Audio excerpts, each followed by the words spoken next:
Welcome to this virtual lecture offered by the State Historical Society of Iowa and live from Prairie Lights.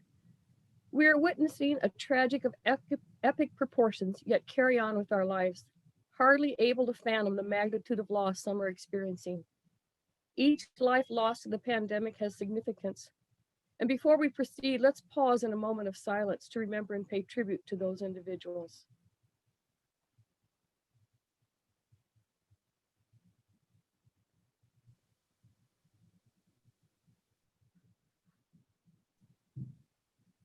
Today, we are honored to host distinguished author and journalist Paul Hendrickson, who will discuss his biography of the great American architect Frank Lloyd Wright. This presentation, which will last approximately 45 minutes, followed by questions and answers, will be recorded for later viewing on our website. We encourage you to submit any questions via the chat box. I'd like to thank Anu Tawari, Ellison Johnson, Hang Nguyen, Scott for their technical assistance today. Also, thank you to James Meter of Penguin Random House and Kathleen Johnson of Prairie Lights Bookstore for helping to promote this event. The rich archival collections of the State Historical Society of Iowa serve as a magnet, drawing researchers from around the globe who wish to investigate the lives of ordinary Iowans or the more famous ones like Grant Wood. I suspect that the majority of our patrons might be surprised to discover key evidence relating to Frank Lloyd Wright's family, all due to gracious donors like Hope Rogers and Mary Catherine Rogers, who guarded the family keepsakes for generations and then bestowed them on the people of Iowa. More on that later. We are delighted to bring attention to the value and relevancy of our historical collections, which is the reason for the Iowa Story Forum. To have a scholar and writer of Mr. Hendrickson's caliber offer to contribute his thoughts is an important validation of the work our institution does, often behind the scenes. Using his well-honed skill as a journalist and the intuitiveness of a first-class detective, Paul Hendrickson has written 8 nonfiction books and is working on his 9th. He was a 3-time finalist for the National Book Critics Circle Award and a winner of it once for his 2003 Sons of Mississippi. His The Living and the Dead, Robert McNamara and 5 Lives of a Lost War was a 1996 finalist for the National Book Award. His 2011 biography of Ernest Hemingway, Hemingway's Boat, Everything He Loved in Life and Lost, was both the New York Times and London bestseller. Hendrickson has been a recipient of several prestigious writing fellowships, has been on the faculty of the Creating Writing program at the University of Pennsylvania since 1998. For the 2 decades before that, he was a staff writer at the Washington Post. Pretty impressive. Let's welcome Paul and learn about Frank Lloyd Wright, being plagued by fire, the dreams and furies of Frank Lloyd Wright. Thank you, Paul, for coming today. Thank you, Mary, for that beautiful introduction. Not least for what you said at the very beginning about the pandemic, this terrible national nightmare we're in. If I could just add a very personal note, which I did not expect to add, but I will. I lost my next younger brother to the COVID 2 weeks ago this past Sunday. And it's worse than that because he essentially died alone. He was emotionally ill for most of his life. And for the last 3 decades, he lived in a nursing home, heroically bearing up under the burdens that, for whatever reasons, he got in our family and the rest of us did not. So thank you, Mary, so much for saying what you said, because it gives us that larger picture. I really did want to be with you in person, but we're here virtually. I feel good every time I come to Iowa. Let me say more about that. There are a number of Frank Lloyd Wright buildings in Iowa, something like 8 or 9, and here is a secret. I have not been into one in Iowa. There are roughly 400 Frank Lloyd Wright's buildings, churches, etc., houses coming up out of the American earth, looking for the light, seeking the light. I've been in roughly 100. in the 7 to 8 years that I spent working on this book. I never got to one in Iowa. And of course, there's some very famous ones, that great in Mason City, that wonderful Bank City Hotel. And there's another Frank Lloyd Wright house in Mason City. I will one of these days get there. So you're wondering, well, gee, you went everywhere. Why didn't you get into the Frank Lloyd Wright buildings in Iowa? I came to Iowa 4 or 5 times. Here's the answer.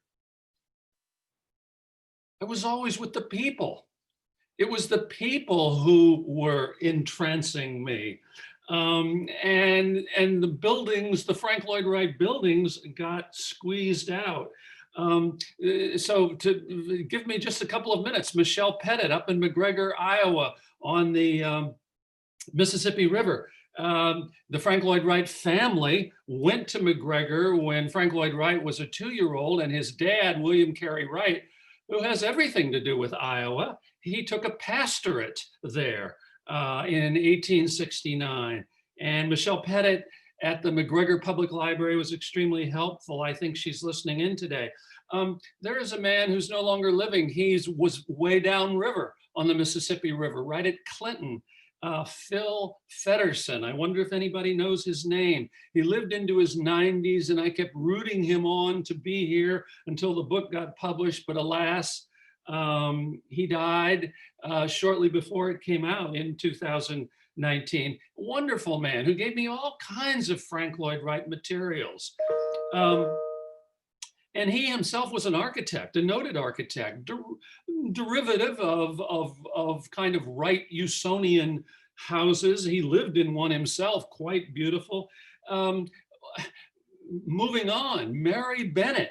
Here's why I couldn't get into a Frank Lloyd Wright house, because I was at the State Historical Society of Iowa finding close company with Mary Bennett. We made common cause, not only on Wright, but on American history, all kinds of things. Mary Bennett became my pal. I felt that she was on some kind of personal mission to help me understand not only Wright in Iowa, but Iowa as Iowa. And by the way, while I'm talking about Iowa City, where Mary hangs her hat, I do have to say a word about Prairie Lights. I'm a kind of connoisseur of private bookstores, independent bookstores in America. Prairie Lights is one of mine right at the top. I first saw Prairie Lights in 1980 with my wife, Cecilia. We were going across the country to New Mexico in 1980 in a beat up old red Courier Ford pickup with a Cocker Spaniel in the back. And when we hit Iowa City, something gave out on the water tank. And we were waylaid 2 nights in Iowa City, which meant only that I got to go to Prairie Lights and spend several hours. And we went over to the university and heard a reading by the great poet Gwendolyn Brooks. But that was the first time I experienced Prairie Lights. And I would say that Politics and Prose in Washington, D.C. is my favorite Wright bookstore, but Prairie Lights would be in my top 10. And I think all of you in Iowa City must be pretty lucky people. So moving on just to a couple more Iowans, not least already mentioned in Mary's remarks, the Hope Rogers family. I know they're listening in today. Hope Rogers, who lives in Benton, Iowa, up near just beyond Cedar Rapids. Hope Rogers is 90 odd years young, I don't say old, and who does not suffer fools gladly. She is a direct descendant of Frank Lloyd Wright's father on that side of the family. Her grandmother was Elizabeth Wright Heller, who was Frank Lloyd Wright's half-sister. You know, that side of the family, which has so much rootedness in Iowa, kind of got written out of the story, not least by Wright himself. And one of the things that I was intent on doing in this book is to try to set the record straight on Frank Lloyd Wright's father, who too often in history has gotten squeezed out by the mother Anna Lloyd Jones Wright. William Carey Wright. So Hope Rogers is a descendant, and as are her own daughters, Mary Catherine Rogers and Jean Swift.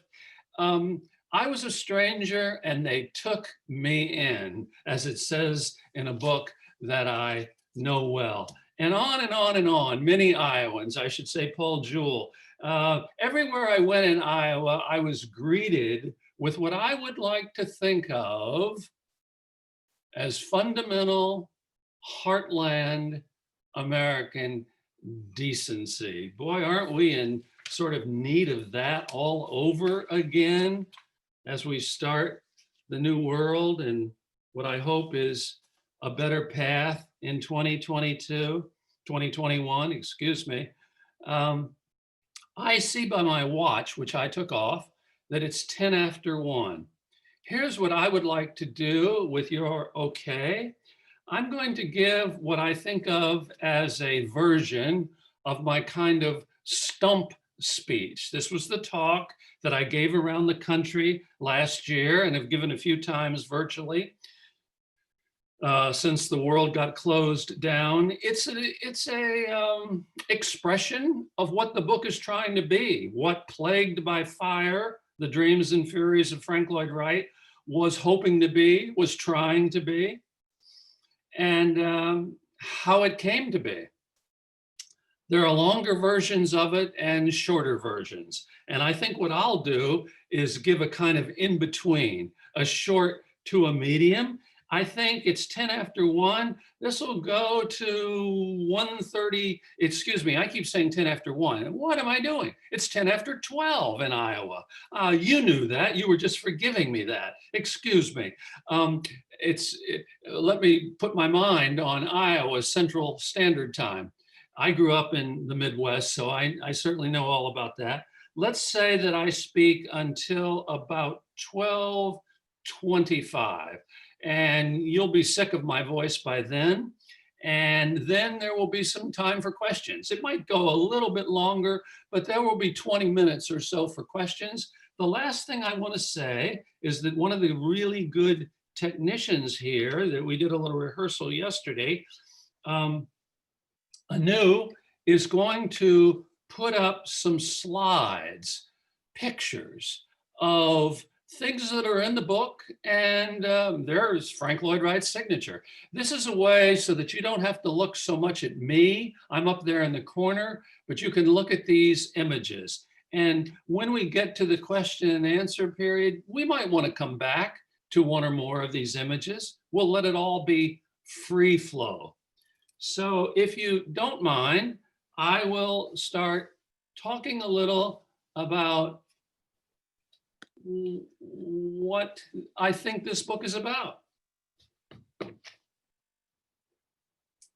The book I worked on for something like 7 years, and it took me from Fifth Avenue and East 88th Street in Manhattan, where the Guggenheim Museum is, to Spring Green, Wisconsin, to Bear Run, Pennsylvania, where falling water thrusts itself right out of rock face, to Kansas and Iowa, yes, and California, and a whole lot of other places in between, was never meant to be a cradle to grave, conventional Frank Lloyd Wright biography. You could say, I don't know how to do those. And besides, there are already too many. Rather, what I was trying for from the start was something I have attempted before in books, to find storytelling pockets in a life that might somehow stand for the oceanic whole of that life. There is a figure of speech that I recall from my Catholic seminary days, because I was a student once for the priesthood, and that word is synecdoche. It means part for the whole. The aim was to go roughly in a chronological direction and arc from east to west. That is, from June 8th, 1867, when Frank Lloyd Wright was born in Richland Center, Wisconsin, to April 9th, 1959, when Frank Lloyd Wright died in his sleep after a hospitalization and risky stomach surgery in Phoenix, Arizona. Even though he was in his hospital bedclothes, I like to picture him there at the last, 4:45 a.m. that Thursday at St. Joseph's Hospital, the great silver-haired dandy with the swept side bangs, so vain about his dress as he was about everything else in life, fitted out and all set to go in his rolled brim pork pie hat and Dracula cape and those goofy pants. They were almost pantaloons, pegged at the ankles. The legend is he just sighed and floated off on the coolish air of that fine desert spring morning. Frank Lloyd Wright, born 2 years after the end of the Civil War, dead not quite 2 years after the launch of Sputnik, 91 years and 10 months on the earth. Poof, perfect, gone. But possibly not before he had slipped into the left side pocket of his jacket one of his soft black drafting pencils, along with a pocket knife for sharpening it so that he might polish off a drawing or two in heaven. Nothing so seductive in this life, he once said, than the prospect of sitting down to a blank piece of saffron-colored onion skin paper with a stubby, coal-black, newly sharpened, soft-leaded pencil.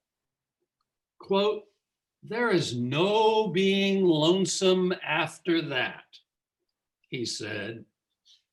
You know, it's almost hard to imagine, but in the last decade of his life, he designed nearly a third of his total output. He just kept rising and going to his tilted board with his T-square, triangle, and scale, with his fading eyesight and periodic inner ear disorder that could make him so dizzy and nauseous he would have to crawl around on all fours like a blind man. Quote, "That is what it means to be an artist, to seize this essence, brooding everywhere, in everything, just behind aspect," he once said, beautifully, mysteriously, Wrightianly. In 1991, the journal Architectural Record published a list of the 100 most important buildings of the 20th century. 12 of his were on it. Had he been alive, he would have demanded a recount. His roofs were legendary for leaking, but why wouldn't they have leaked? He was always pushing the limits of materials, straining against the form. Quote, "I don't build a house without predicting the end of the present social order," he once announced. One of his lifelong dictums was that his buildings were like plants and trees growing upward in effect from the inside out, emerging spanking wet and blinking their eyes to the world. It was part of his gospel of organic architecture, even if his definitions of that concept were always shifting around like verbal tectonic plates and sometimes seemed to mystify even him. It didn't matter. He just needed to conceive the thing, draw the thing, make the thing. Quote, "The thing had simply shaken itself out of my sleeve," the old shaman liked to say.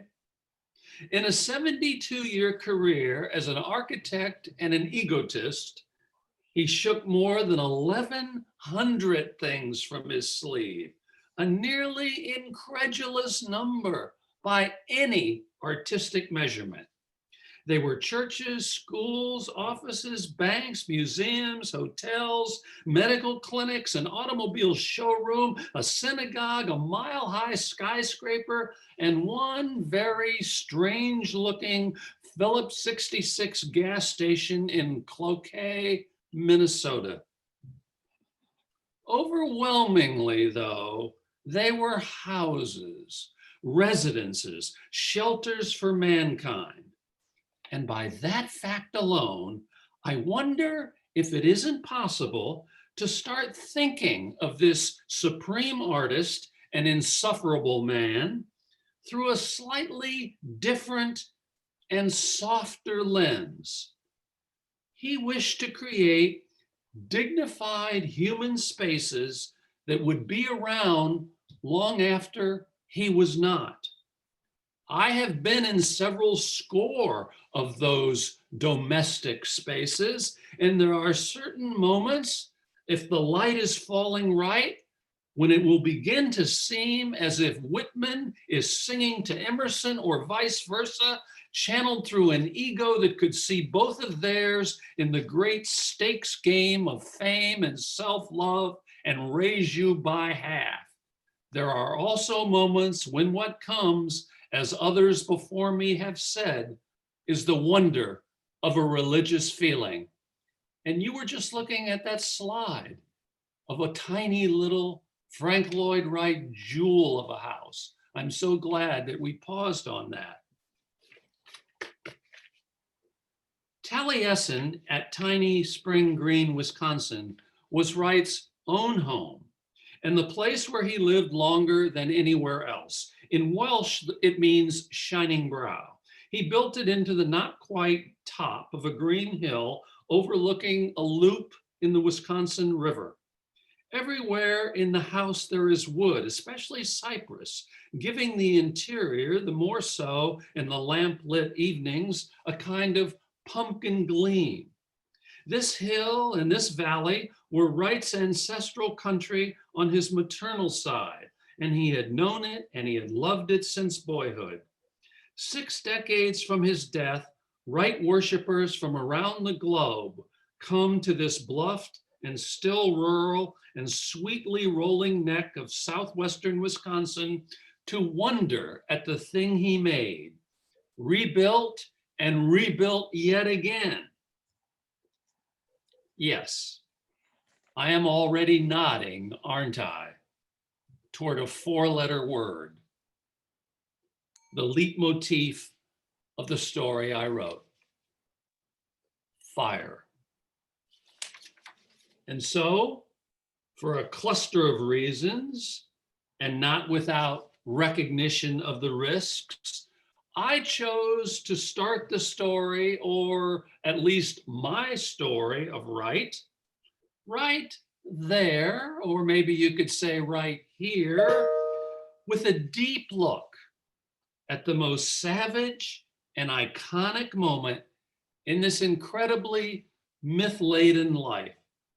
Some of you know in this audience instantly to what I am referring.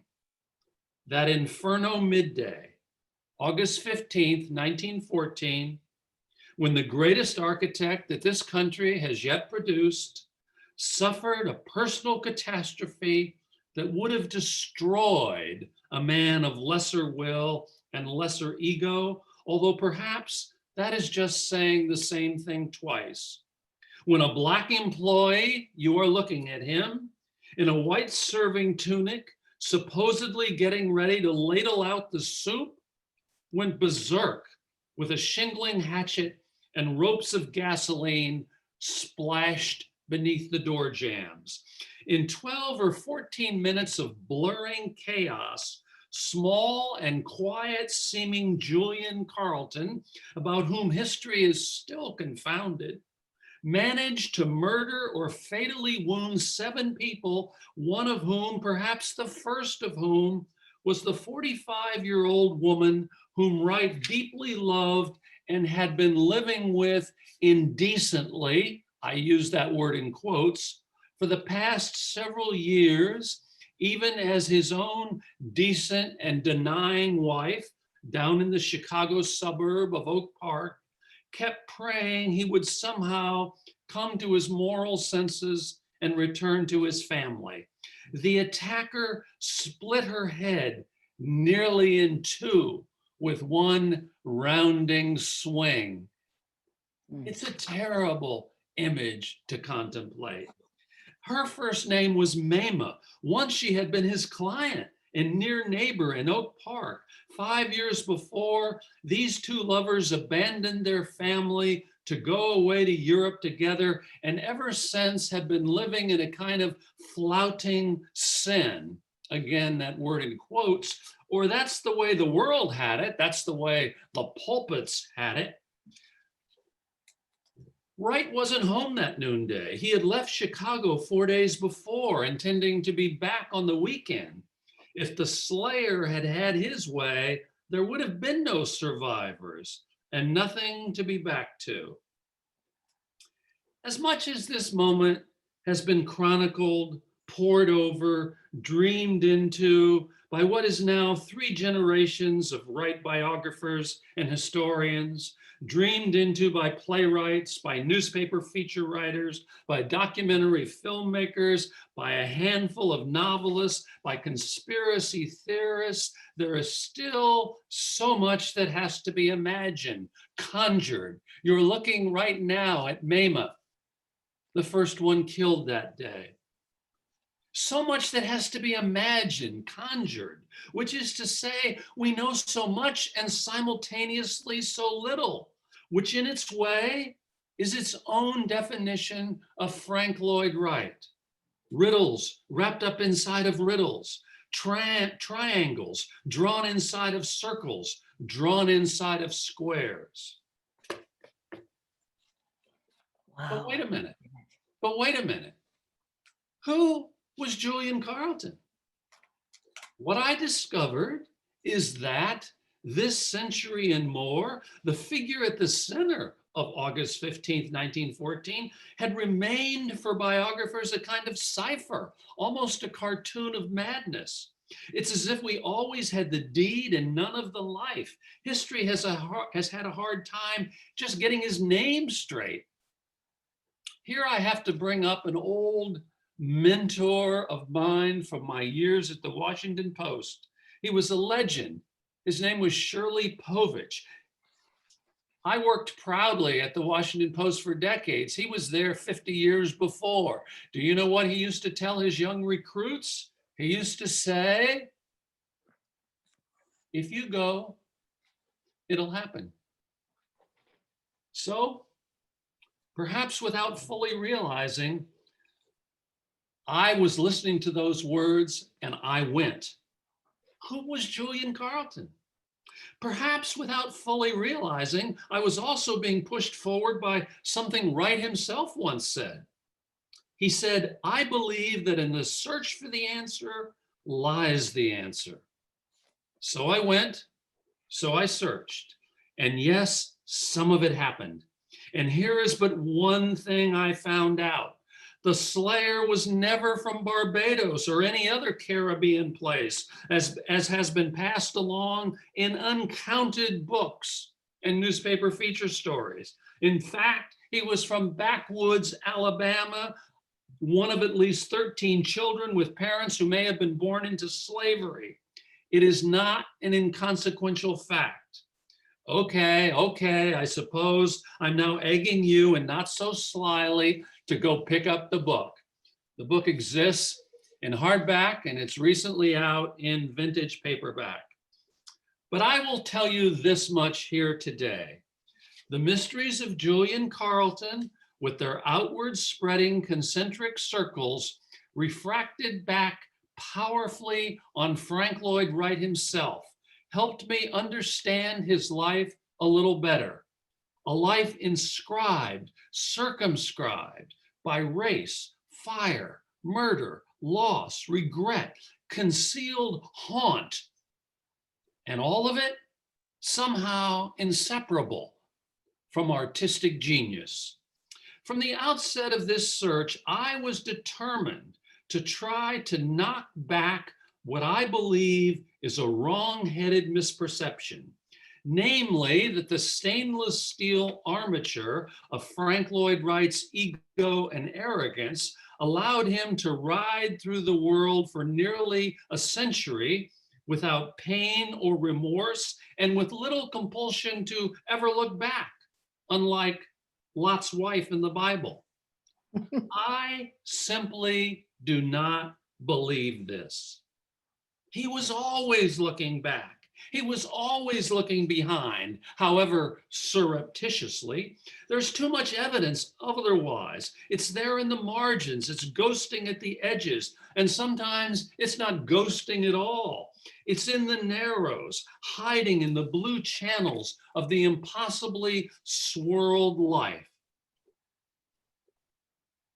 If only you are willing to listen. Listen. In my own life, there is much that is complex. It is difficult for me to square my life with myself. I cannot rest until it is done, or I am dead. He wrote in a letter to a patron in 1908. 3 decades later, in a letter to that patron's widow, he said, I only wish I had been less taking and more giving. But character is fate, and mine got me into heavy going, and no safe harbor yet in sight. Listening. Ugly things happen. I've said that the best and the worst of everything came to me. He said this in a letter to another patron 8 years later, with whom he was just then having titanic fights about the building of the Guggenheim Museum. In the days after August 15th, 1914, when his back and neck were sprouting with hideous boils, when he couldn't sleep or eat, and he was rising in a little back room in the saved part of Taliesin to take ice baths and to go out on the hills in the moonlight or to gallop across the valleys on his horse, this prideful, obsessed, driven, grieving man said to his baby sister, you know, sis, you told me once when I was reaching so high that someday I would pull something down that would destroy me. A quarter of a century later, in 1938, quote, I have found that when a scheme develops beyond a normal pitch of excellence, the hand of fate strikes it down. The Japanese made a superstition of the circumstance. Purposely, they leave some perfection somewhere to appease the jealousy of the gods. I neglected the precaution. 10 years before that, on December 5th, 1928, from another letter, I've met with terrible misfortunes and accidents. There is a good deal of sadness back of all the bravado, and though you may not know it, I too have fought a good fight. Well, you get the idea. You get where I'm going. Remorse, much less shame, much less secret haunting. These aren't ideas we associate with Frank Lloyd Wright, but what if our ideas are wrong, have long been wrong, or at least not wholly correct? One of the largest lies he ever told and was haunted by it for the rest of his life was about his father, William Carey Wright, with whom there is such an intimate Iowa connection.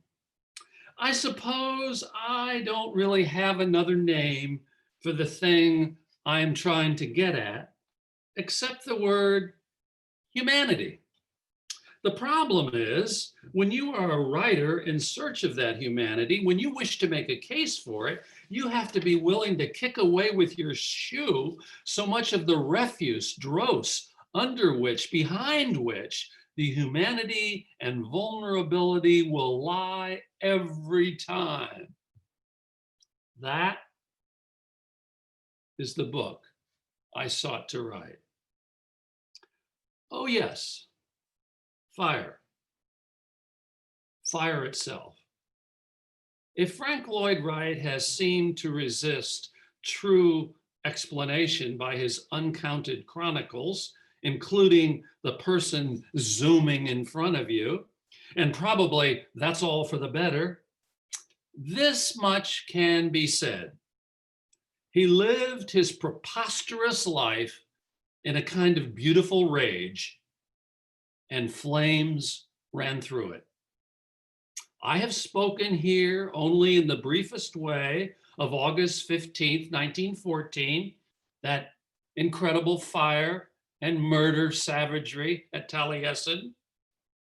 But it is a fact that fire of one degree or ravage of another came down on him like biblical rain, and not just then, but in 1925, 1927, 1929, 1932, 1937, 1952, 1954, and more. Even after he was dead, it was as if fire would not leave him alone.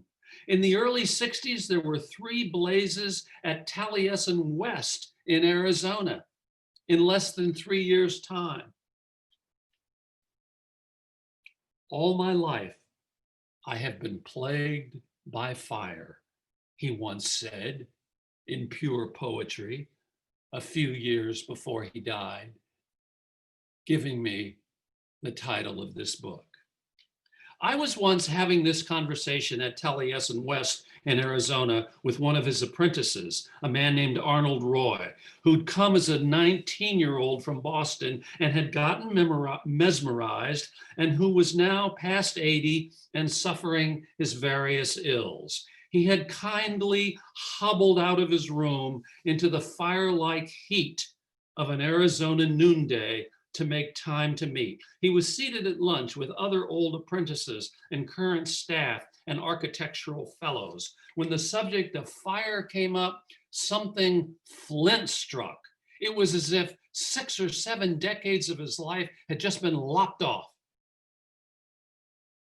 Frank Lloyd Wright attracted fire, he said, leaning across the table, paused, beat, almost a fiery gleam. And then I suppose the next question is, why?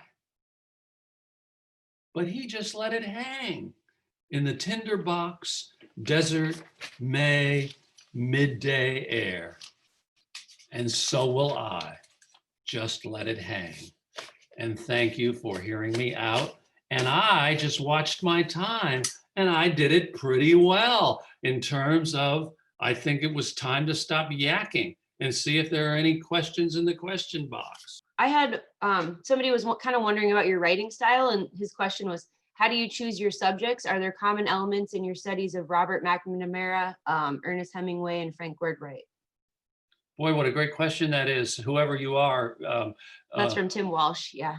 Oh, Mr. Walsh, I was going to say sir or madam. That's a great question. I'm all over the place with my writing subjects.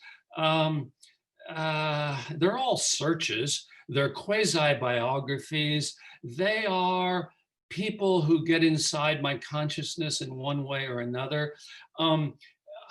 Actually, Anu, could we go to image number 5? It's the B. Harley Bradley house. Sir, how did Frank Lloyd Wright get into my consciousness? With this house. This is my boyhood Frank Lloyd Wright house. This is B. Harley Bradley house. This is 1900. This is Kankakee, Illinois, with the Kankakee River deceptively flowing behind, because it was a wild and mighty river, and if you weren't careful, you would drown in it. I lived on the same street as this house. I grew up in this town, this little downstate town 50 miles below Chicago. This house looked like nothing else remotely in that town. This house looked like it came down from Mars. In 1953, I was a 9-year-old growing up in Kankakee, and Santa left under the Christmas tree a shiny 3-speed maroon J.C. Higgins bicycle.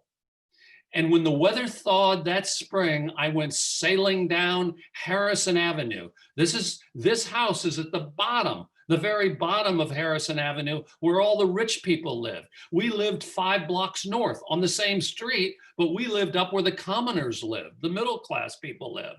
Now, I do not wish, I do not wish to be hyperbolic here and say I had never laid eyes on this house until I was on my bike, but it's almost the truth. I had my newfound freedom on my J.C. Higgins 3-speed, and I've got my ball glove hooked to the handlebars of my bicycle, and I'm sailing down Harrison because it goes downhill. I'm on my way to Riverview Park, which is 2 blocks from here. And I come to a screeching halt. What is that? I mean, my pea brain could not absorb that house, but something got in. And because I'm a very slow learner, it only took 6 decades to loop around and find me as a writing project. And there would be, sir, reasons and causes and explanations and raison d'etre for all of the other projects that I've ever done on civil rights and Robert McNamara and Ernest Hemingway and on and on and on.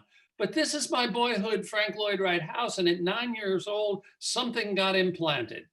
And I'm now 76, and I published this book at 75, and I'm a slow learner. Onward. How about another question? Sure. Or Mary, do you want to say what you were going to say now? I wanted to thank everybody for coming, and I want to do questions, but I also want everybody to go down to the reaction screen and give Paul a round of applause for that wonderful lecture that we just had. And so, but we wanted to stop for a minute to acknowledge a couple of our important donors that have made this research possible. So I wondered if we could just for a second do that, and then we'll come back to some questions. Hi, Hope. Hope and I have this torrid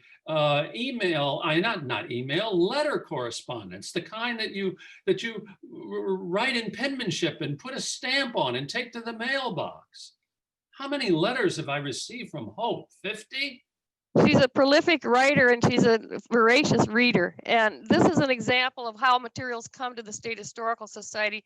This is a framed portrait you're seeing here of William Carey Wright. And very fortunate for our agencies, they gave us the original daguerreotype of Frank Lloyd Wright's father, William Carey Wright, and his first wife, Pamelia Holcomb. And so the next slide, Anu, would give you this close-up. This is extremely rare, and they could have bestowed that on in Oak Park, Illinois, or the Smithsonian, or anyone, but they were loyal to their Iowans, friends, and family. And so we're glad this stayed here in the state. And now that we're talking about William Carey Wright, Anu, I wonder if we can look at image 20 and 21. Don't you love this? Hawkeye Studio, Marion, Iowa. Great thanks are due to the Rogers clan, to Mary Catherine Rogers, and the Historic Society there in Marion, who made a high resolution image. I love the studio card that it's placed in. You see, this is the abandoned man in more ways than one, in Wright studies and in the Wright family. He was such an accomplished individual. He was about 10 things. He was a musician, a composer, a teacher, a lawyer, a public official, and somehow he could never quite make life work for him. The family broke up in 1885. Wright was a teenager. Wright took his mother's side. I said that I feel that Wright was haunted by the greatest lie he ever told in his life. And that is, he wanted the world to believe that it was his father's fault that the family broke up. It was precisely opposite. Wright's mother was the defendant in the divorce trial. Wright was the plaintiff, Mr. Reverend William Carey Wright, which of course ruined his preaching career, divorced man. He had no choice. She drove him out. There would be so much to say about all this. He lived until 1904, so he lived another 19 years. He basically wandered in America, doing important work, doing important jobs. His life was never the same, and his son never saw him again that we know of. And go to the next slide, Anu. This is William Carey Wright, the man we were just talking about. This is in the parlor of his son Charlie's house. William Carey Wright was married to a woman named Permelia, and they had a family. And then Permelia died, and William Carey Wright ended up marrying Anna Lloyd Jones. So his first wife provided him children. And when Frank Lloyd Wright came along and became one of the most famous Americans on earth, he basically spurned this other family, these half brothers and half sisters. Well, here is William Carey Wright in May 1904, 2 or 3 or 4 or 5 weeks before he died. The reason I know it's May 1904 is because I traced the original photograph down, which is in the archives of the University of Wisconsin, not the Wisconsin Historical Society, but the university archives. And someone wrote on the back in hand, May 1904. Well, we know that he died just a few weeks later. He died in early June 1904. He fell over of a heart attack early in the morning, having just gone up to the corner to buy a newspaper and to come back. But this photograph, and this is his grandchild. He's in Pittsburgh, Pennsylvania. He's in the Homewood section of Pittsburgh. He's visiting at the home of his son, Charlie, who is a machinist. And this is one of Charlie's children. I am particularly moved and haunted by this photograph. A lot of my writing tries to talk about photographs themselves. Here is a man, it seems to me, encased in the thing he loved so deeply, music. It's as if he's swallowed in the music, and it's as if this grandchild looking toward the camera has tuned him out in a way. But here he is playing a piece of sophisticated music. He was a composer. This is some of William Carey Wright's music. Do you know, in preparation for this talk, I got out a disc of his music. There is a man in Oak Park, Illinois, David Patterson, who has done the yeoman, beautiful, heroic, important, historic thing of gathering up William Carey Wright's music and finding current day musicians to perform his music. And he put it out as a record, as a CD.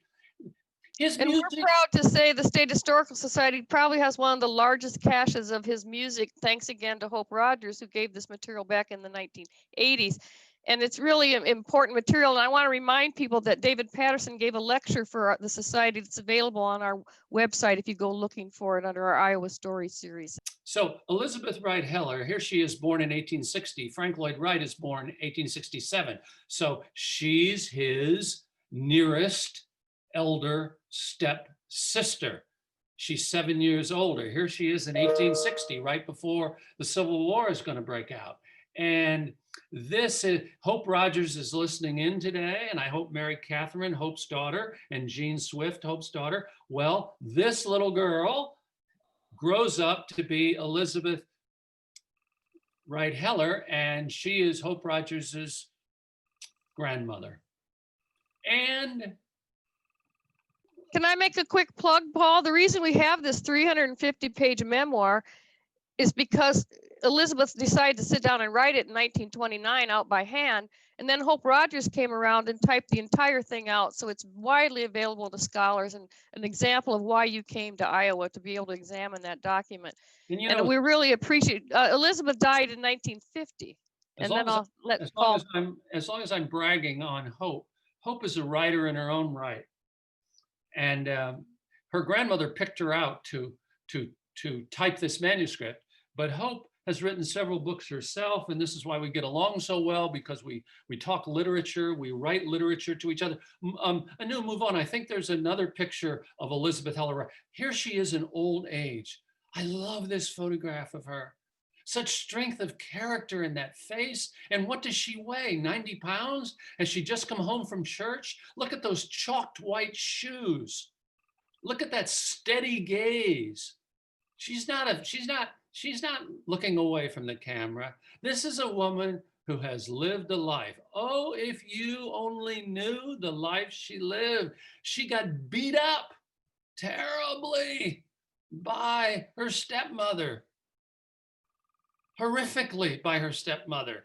And a decent, church-going, pious woman named Elizabeth Wright Heller was going to be damned if she wasn't going to try to write the truth in her memoir. And so she wrote the truth in her memoir of how she was beat terribly and scalded with hot water and pursued all over the house with a meat roller. By Anna Lloyd Jones, By Frank's Frank mother. Lloyd Wright's mother.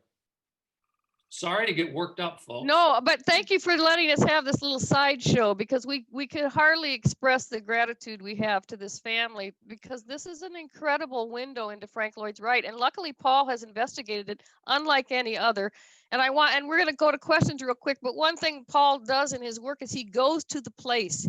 He gets the feeling and the essence. He went to the place where William Carey Wright died.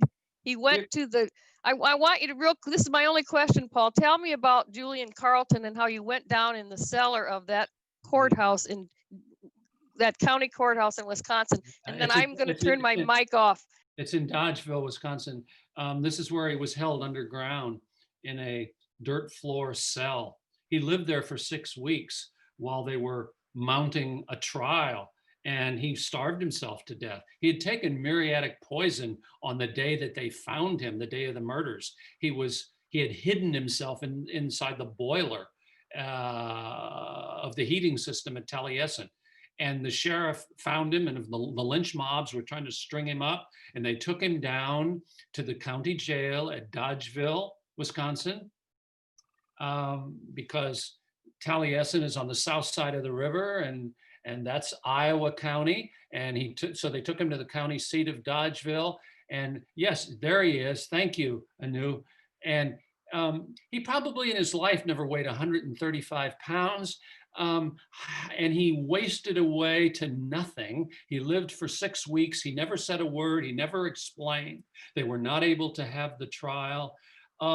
I got the county circuit clerk to take me down into the old, still extant but long unused jail cells where the dirt floor was all musty down there. In fact, we found old record books related to the trial, which no one had found. If I can put the smallest plug in, my God, forgive me, folks, if I have sounded immodest today. Hey, let me say this. I want to loop around to something I wanted to say at the very beginning. When Mary was introducing me and saying that I won the National Book Critics Circle Award, she was saying he was a 3-time finalist, and he was a finalist for the National Book Award. And when he was at the Washington Post, his newspaper put his name in 6 times for the Pulitzer Prize. All that is true. But what's another way of saying that? That I'm more of a bridesmaid than a bride. Yes, I won the National Book Critics Circle, but isn't that the story of all our lives? It's the trying. So here's what I did to register a moment of immodesty. In all the Frank Lloyd Wright books that have preceded me, they all said that this man was from Barbados or some other Caribbean place. Wright himself believed that. Wright himself believed at one time he was from Cuba. No. He was from our own country, and he was born into slavery. I went to Alabama. I went to backwoods Alabama, and then I went to Birmingham where the family migrated. I'm quoting Shirley Povich, the old master from the Washington Post, who said, if you go, it'll happen. I was determined to go. I was determined. Did I solve the mystery of Julian Carlton? I absolutely did not. I do not know why he did what he did that day. There is a poet I love so much, Rilke, do you know the poet Rilke? Do you know Rilke's prayer? I can't say it precisely. I tell my writing students this. Here is the gist of it. Oh Lord, let me try to be at peace with all that is unresolved in my heart and learn to love the questions themselves. That's all I've ever tried to write. The questions themselves. Paul, that's a perfect way to end your talk. And I think we again need to give you all a round of applause. Thank you very much. We will continue with questions, but I think we're going to end the recording of the lecture right now, but everybody stay online so that we can have some more questions. And Allison, would you read a few from the chat box, please? Okay, but Paul will register that after 60 minutes, old man gets fatigued. So probably. Okay, we'll try a few. I will try a few. I guess, can you talk a little bit more about the description, your description in the book about when Wright came back to the house after the murders? Paul Jewell writes that your description really took him there, what it felt like. Yeah, he came on the train and he arrived very late at night. He was bewildered all the way from Chicago to Spring Green. It was a Saturday night cattle car. It made every other stop and every water junction. And newsboys are running along the platform, sticking newspapers in about slaying in Wisconsin. He arrives, and the townspeople of Spring Green, perhaps half out of sympathy and half out of ghoul, are waiting there under the platform. He's taken out to the home of his sister where the dead bodies were laid out. Do you know what he did? He went over to a piano and he opened it up and he started playing. He was in some way replicating, duplicating, seeking out his father. What the central thing he knew about his father was his father played the piano every day, every night. He sobbed at that piano that night and he went upstairs to sleep. And there are eyewitness accounts and oral histories that speak of people hearing him sobbing behind the closed doors. This egomaniacal, prideful, awful, narcissistic, egotistical man reduced to his utter humanity. Next question. What local history sources have you found in Alabama to verify Julian Carlton's background? Well, I invite you to go to the book, sir or ma'am. There are 70 pages of tiny type source notes. I combed Alabama. I combed census records. I worked with the state historians and genealogists. So many questions left unanswered, but enough that I was able to piece some raw things together. Onward, Allison. Okay, here's another one from Tim that's pretty good.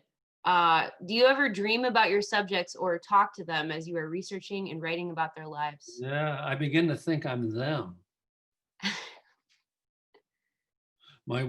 I'm trying now, Mary Bennett is smiling.